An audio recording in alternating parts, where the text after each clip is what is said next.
Hi everyone. So a couple days ago I posted a article on the blog about how to teach board games. It's a subject that I'm really interested in and I feel isn't covered all that much. There's plenty of websites, there's plenty of YouTube videos about how to play a board game, learning videos, but there's very few on how to teach them. I feel the process of teaching board games is something that isn't covered much and not all that well understood. I had a lot of trouble teaching board games for a long time, and I know a lot of other people do too. But I've come across a technique that I found to be very useful for myself and seemed to get across the point of board games much more quickly. It cut down on the explanation time, and it increased the comprehension of the people that I'm teaching so that they can wrap their whole brains around it all at once and get right into the game. The core feature of this way of teaching is, I guess you can call it top-down instructions, or I would call it like why first. So it starts with the whys of the game, why you are trying to do something. It starts there. So it starts with the objective of the game. So right off the bat you know what you're aiming for throughout the game. And then as a next step, it takes a step back and it looks at what rules do you need to know in order to accomplish that goal. All right? And then it takes another step back and says, what rules do you need to know in order to understand the rules to finally accomplish the game? So it moves back another step. And then it continues on like this, sort of expanding away from the objective until all the rules are covered. Now the advantage of teaching a game like this is that if you do it this way, the people who are learning always have a sense of the whole of the game. It's kind of coherent in their mind. Whenever you're teaching them a rule, they already understand how it links together with the other rules to accomplish the goal. So they always understand the why of the rules that you're teaching by sort of moving backwards like this. A lot of people and a lot of rule books kind of take the opposite. They teach it in the other way around. They usually start with the objective, like I do, but then they often jump back down to the lowest level rules, the more fiddly, nitpicky rules, and then work their way up to the more important rules, and finally to how you win the game again. And the problem with that is that it makes the game more incoherent in the players' minds. They're kind of moving forward into the dark, so to speak, as they're learning. As the instructor is teaching them each of the rules, they're never really quite clear on why I should care about this rule. How is it going to help me? It's never really clear when you're instructing people that way. So hopefully my method of instruction is helpful for you. It's been helpful for me. And I'm going to give you an example of how to teach it using a game we have right here. We're using King of Tokyo. It's a pretty straightforward game, so hopefully it should get across the basic method that I use pretty well. Okay, so first off, you always start out by talking about the objective of the game, the theme of the game, and why it's going to be fun. Those are things that were covered already by Shut Up and Sit Down in their great video on tips for teaching board games. I will link to that in the description below. But so for this game, you would say, what we have here is a board game where you are playing big B-movie monsters, and you are slugging it out in the city of Japan, and you are trying to beat the snot out of each other, and the person who is the last monster standing, or who has accomplished the most gain the most victory points through destroying things and through other means, is going to win the game. So you show them their player board first, because this is a good demonstration of the objectives. So you tell them there's two ways to win: victory points or by being the last monster standing. So you start with 0 victory points, and if this goes all the way up to 20 victory points, then you win the game. The other way to win is that if you're the last monster standing. Monsters can be knocked out if their health, which starts at 10, gets knocked all the way down to 0. There's a little skull there. If that happens, you're knocked out of the game. So if you knock everyone else out, you're the last monster left, you win, or you get 20 victory points, you win. Those are your two objectives. So the next step is to say, okay, you know that those are your objectives, but how are you going to accomplish those? How are we going to gain victory points, and how are we going to deal damage to other monsters? So we're going to take one step back, and we're going to say the way that we do that is through these symbols on these dice. These symbols, these numbers, are going to help you gain victory points. This claw is going to help you do damage, and these do other things. We'll get to them in a second. So let's break this down first. In order to get the symbols that you need, on your turn, you roll all 6 dice. I'll just roll all 6 here. You look at what you have, and you get up to 2 rerolls. So you can reroll some or all of the dice on the table. You can set aside the ones that you like and reroll some. You can reroll all of them, whatever. You get up to 2 rerolls. You're trying to get different combinations. Right now, let's just talk about the numbers. So with the numbers, I like that 3. I'll try and reroll these ones, try and get more 3s. I got some 2s, and I'll hang on to those. I'll just try reroll all of these to try and get another 2. Oh, excellent. I got another 2. Okay. Now, here's how the numbers give you points. Your objective is to get 3 of a kind. You're trying to get 3 2s, 3 3s, or 3 1s. All right. If you do that, then these 3 2s give you 2 victory points. You just get the number that's showing. For each additional die that you have that has the same number as your 3 of a kind, it gives you 1 more victory point. So, for example, this setup, if you rolled this would give you 2 victory points. This would give you a 3rd, and this would give you a 4th, for a total of 4 victory points. Works the same way with the other numbers. If you got a 1 1 1, that would give you 1 victory point, and each additional 1 would give you another victory point, for a total of 3 victory points. So that's what you can do in terms of these numbers. You want to try and roll combinations and rack up your victory points. It's a valid strategy for winning. You can try and hang back, don't do as much damage, rack up your victory points, and sneak your way to victory. All right, let's look at the next most important side of the dice, and that is the claw. The claw deals damage. It deals 1 damage per claw that you end up with at the end of your rolls. The question is, though, who are you allowed to target? What monsters can you do damage to? To understand that, we're going to have to take a step back and look at Tokyo and the mechanics for going into Tokyo. So how that works is that everyone in the game starts out outside of Tokyo. You have a little monster figure. It's not on the board, so it is outside of Tokyo. I'm demonstrating this with a 4-player game. With a 5 or 6-player game, there could be 2 players in Tokyo at once. With a 4-player game, just 1 person. I'm teaching it with the 4 players because I feel that that's kind of a sweet spot for the game. It's a great number of players. I think it works the best. And also it's simpler. If you're playing with 5 or 6, there's a couple other things you would want to talk about, but we'll leave those aside for now.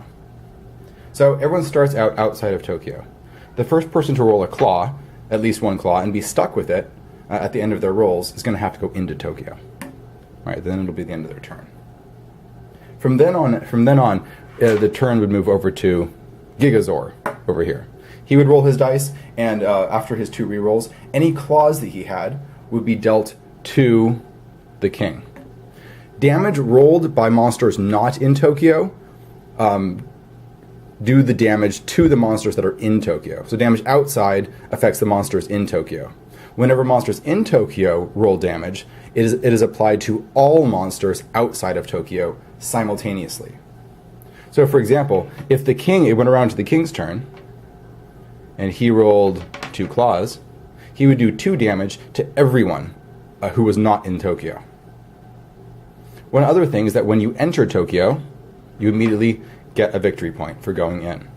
So that's another way you can gain some victory points. You can rack up over time.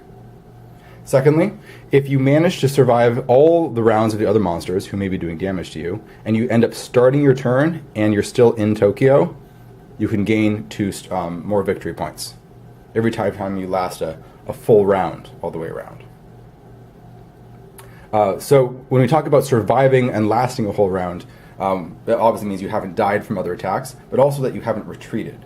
So how retreating works is that when a monster deals damage to you, say Gigazor rolled 2 claws, he does 2 damage to you. After you had taken the damage on your card, you start at 10, and you would go down to 8, for example. You would then be able to choose, do I want to stay in Tokyo or retreat? If you stay in Tokyo, nothing changes. Moves on to the next guy.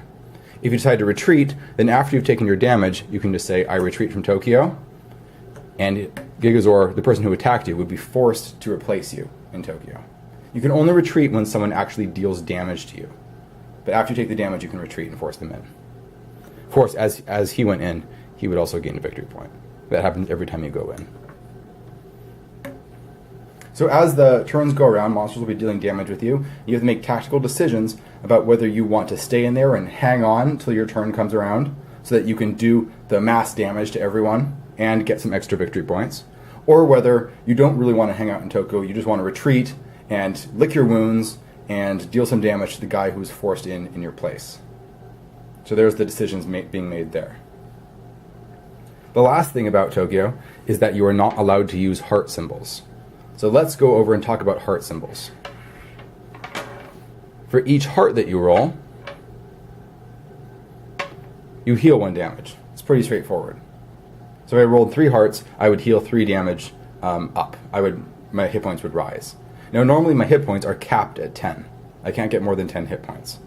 There are some cards that modify that. We'll talk about cards later. But for the most part, 10 is your cap. So if I had healed 3 here, I would just go up to 10 and stop. But while you're in Tokyo, you're not allowed to heal at all. So that really adds to the damage being piled onto you. The game has a kind of King of the Hill feel, as everyone tries to take out the person in Tokyo. The person in Tokyo tries to last as long as possible. Alright, our last symbol that we need to talk about is the lightning bolt. For each lightning bolt you roll, let's get 3 here, you would take one of these cubes. Now these cubes are related to the cards up here at the top. This is kind of a store of special abilities. As you, over the course of rounds, you're collecting these cubes, you can store them up over time. They're essentially money. You can just think of them as money. At the end of your turn, after you're done rolling, you can spend any money that you have to buy a card from the store up here. There's different upgrades. Some say keep on them, which means that they permanently upgrade your character. For example, this one costs 7 energy to use, and his ability is you get 1 extra die. So you would take one of those green dice up there. So you get to roll 7 dice instead of 6. Other ones, for example, heal, costs 3 energy to buy, and it says discard. So you would just buy this, it would get discarded immediately, and you would just do its effect, which is heal 2 damage. You could buy as much stuff as you want on your turn, as long as you have the money for it. Every time something gets bought and removed from the store, a card gets flipped over to replace it. You can also spend 2 energy at the end of your turn in order to wipe out the store and get 3 new cards and just reset. There's a couple reasons you might want to do that. If there's a card there that you think an enemy wants or would be very beneficial for him, you can wipe out the store to prevent him from getting it. You can also, of course, wipe the store if there's just nothing there that you want and you want to try and dig through the deck to find some good cards that would fit your strategy. Those are all options. So, just to summarize the overall flow of the game, on your turn you're rolling your dice, and you are either gaining victory points because you have rolled combinations. You are dealing damage to other monsters based on how many claws you have, and of course depending on where the monsters are. If you're outside Tokyo, you would deal damage in. If you're inside Tokyo, you deal damage to everyone out. You are healing up with hearts, unless you're inside Tokyo. And you are collecting money with lightning bolts to buy cards. And the game goes on around the table until someone is declared King of Tokyo, meaning they're the last monster standing, or they've collected 20 victory points. Now the main strategies are, as I've said, collecting victory points, which is kind of the sneaky way to go. There's also just dealing lots of damage, so focusing on rolling lots of claws and just hurting other monsters and being as aggressive as possible. And the other strategy, which is usually used in combination with these, is to get lots of money by rolling lots of lightning bolts and buying lots of upgrade cards. A heavily upgraded monster can be a formidable opponent because they have a lot more options. They'll be able to manipulate the game in lots of different ways. They'll have different advantages. They'll be able to alter the dice. They'll be able to get extra rerolls. All sorts of different things. So that's definitely a strategy people use in combination with victory points and claws. So that's about it for King of Tokyo. Hopefully that explanation made sense, and you can see how the technique I used helps to clarify the game. For example, instead of starting with, okay, let's roll some dice, and these give you some money, okay? And money, we'll talk about money later. And then claws do damage to people, and if you're in Tokyo, then they do damage out. But wait, I have to talk about, are we in Tokyo? If you start outside of Tokyo, okay, and then later you can go in. A lot of people explain games that way, and it becomes confusing because they have to jump around. Their brain is always remembering another rule that they have to add in. They're not able to connect up the rules to each other very coherently because it's not done in an orderly fashion, starting with the objective and working backwards. Tell me if this video is helpful. You can apply it to lots of games. You can apply it to other things in life as well, which I have, just because I work in education, and being able to teach something is it's a tricky skill on its own. Teaching board games has actually been helpful for me on that front. So let me know if this is helpful for you. Let me know if there are other games you would like me to make videos of how to teach, so that you can teach your friends how to play them. And leave comments. And thanks for watching. I'll see you guys later.